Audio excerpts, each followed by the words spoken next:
Here's what you should be doing in every run. My name's Devlin from coachparry.com, and today we're going to share a couple of tips that we really advise you do in every single run to ensure you become a better runner. The first thing that you can do is to focus on and improve running form. When we focus on a few key aspects of running form, we actually use less energy to complete the task. So I'm going to give you 3 pointers to focus on every single run that you will hopefully then turn into habit, and it becomes a trick that you can use on race day.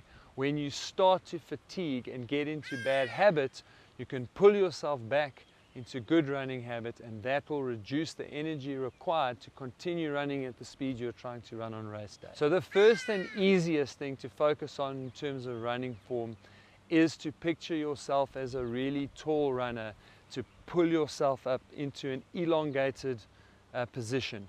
Because as we get tired in a race or in training, we tend to round our shoulders and hunch over. So the first and most important aspect of running form is to picture yourself running tall.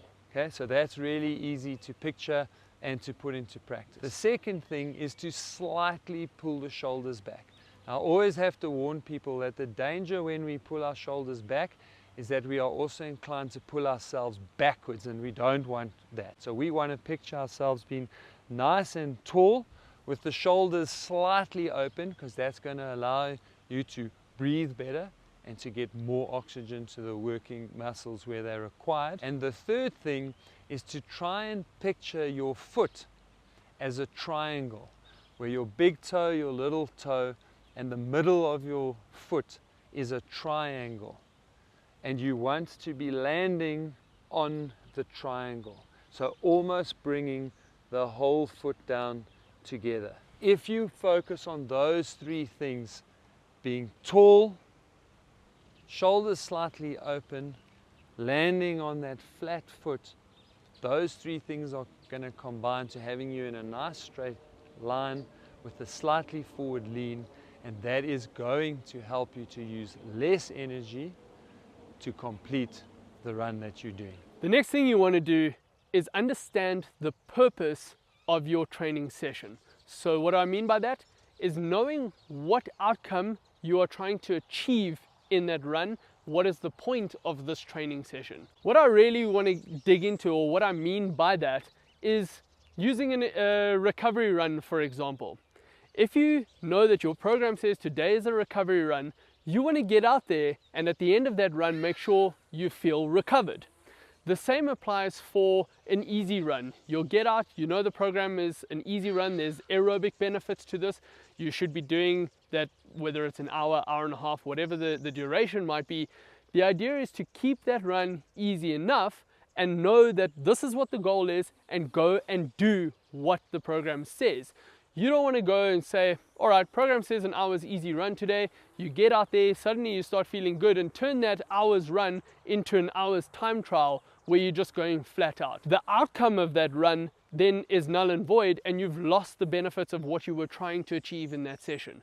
So it's absolutely vital first to understand why you're doing that run, what the purpose of that run is, and then make sure you are sticking to that run and actually getting those benefits. So as Dev has explained, it's really important to know what each session is for. But what you can then do in your session is monitor your intensity to make sure that you're essentially doing that. So there's a number of ways you can monitor your intensity during a session. I mean, the obvious one is a wearable device. I mean, these devices are great. They can give you pace. If you're measuring your heart rate with a chest strap, it can give you your heart rate. We can work on power if you have a power device as well.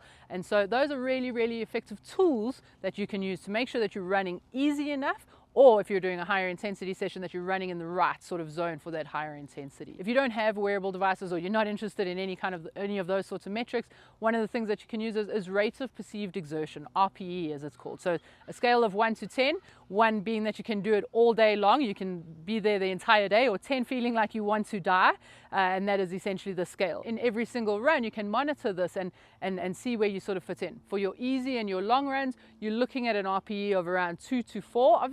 Obviously, everyone is different, and so that's why there is that little bit of a range. For your higher intensity runs, you're looking at an RPE of 7 to 9. We don't want those higher intensity runs to be an absolute maximum all-out effort. Very often we're looking for more of a threshold or a zone 4, which is why I say 7 to 9 on an RPE scale. I'm a massive fan of using subjective measures to measure your intensity in your session. How are you feeling in that session? So the RPE scale is a very effective tool to use. One of the other things that you can do is if you're running an easy or a long run, you want to be able to, well, one, you want to feel like it's easy, that's the obvious sort of thing, but you really want to be able to have a full conversation with your running partner, or if you're running alone, be able to burst into song. That is a nice indication as well, so as to how you are doing in your session, monitoring that intensity. Very much that subjective feeling is a very effective way. Obviously, then when we get to use all sort of three, when we're using our internal subjective feeling, an internal heart rate, and then an external, which is pace or distance or so on, then that becomes a very well-rounded picture to monitor your intensity during your sessions. A really good tactic that I use to help me get through all my runs, but in particular my really hard training sessions, is that I like to picture the race that I'm training for and different parts of the race that I'm going to be in, so that I can translate what I'm doing in training and visualize how I'm going to implement that and use that and successfully execute on race day. I will often play myself through different scenarios, particularly if I know that race really well. So that would be from running different parts of a race in a certain way, but almost always those visualizations end with a very successful execution on race day, which really just helps to remind me why I'm doing the workout that I'm doing at the moment and why it's important to do that workout correctly. Be that a very easy run and making sure I run easy enough, or be that a speed or interval session where I'm really struggling to get through the workout, but by reminding myself how important that is in terms of me visualizing that successful execution of the race, that's often what gets me through doing it well and completing the session. This is really, really important, and it's one of the things I see a lot of runners make a mistake on is your nutrition during your run. It is really, really key when you're doing long runs, as an example, to fuel your body for what you're asking it to do. If you fuel before your long run, what that essentially means is you're probably giving yourself enough fuel for the first 45 minutes to an hour of that run. And so we really want to ensure that if the run is longer than that, that you're getting enough fuel for the following hours. As a result, in 45 minutes into your run, you want to take some sort of carbohydrate source in to give you that fuel for the next 45 minutes or so. And so very often the general advice is to ensure that you're taking at least 30 grams of carbohydrates every 30 to 40 minutes of your long runs. When we're talking higher intensity runs, I really think that nutrition is very, very key for these as well. One of the things that I like to say is that you must ensure that you fuel beforehand.